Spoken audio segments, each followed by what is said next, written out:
এই যে এ মা, ওকে মুখ বেঁধে দিয়েছিস কেন? হ্যাঁ, একে মুখ বেঁধে কি অবস্থা। যারা ভাবো খেয়ে দিয়ে কোনো কাজ নাই, সারাদিন ভিডিও করতে থাকি, তাদের জন্য এই ভিডিওটা করছি। আসলে কাউকে কিছু বলার নাই, আমার কাজ আমাকে করতেই হবে, তাই না? এবার দেখো, এই যে গোটা বাড়ি ঘরটা মোছামুছি আমি করলাম, তারপরে এই যে অবস্থা বাড়ি ঘরের, হ্যাঁ এই যে অবস্থা, এগুলো সব গুছাতে হবে। সেই জন্য এখন পড়ে আছি। মানে কটা বাজলো এখন?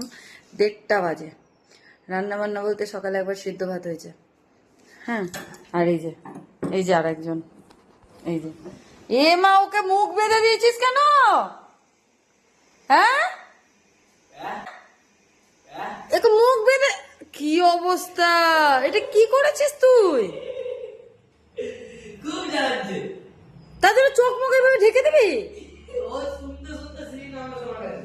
এ মা, ও আমার কাছে এসে নালিশ দিচ্ছে। এই গলার এটা খোল, এটা টাইট হয়ে গেছে, দেখেছো? এদিকে আমি আমার কাজ শেষ করতে পারছি না, একটা ভিডিও বানাতে পারছি না, আর এদিকে ওর অত্যাচার দেখো। এত বড় ছেলেটার বলে এইভাবে অত্যাচার করে। ক্লাস 9-এ উঠেছে, কোথায় নিজের পড়াশোনা নিয়ে নিজে করবে, আমাকে জ্বালিয়ে পুড়িয়ে পাগল করে দিল। আমি নিজের কাজ করব না, ওকে হাওয়া দিব। হাসছে,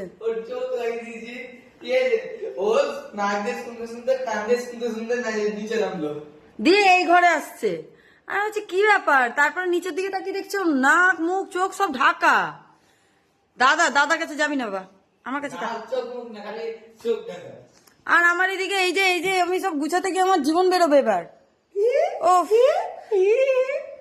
তো চলো কাজ মাজ গুলো করি, তারপরে আবার আসছি। Bye bye bye.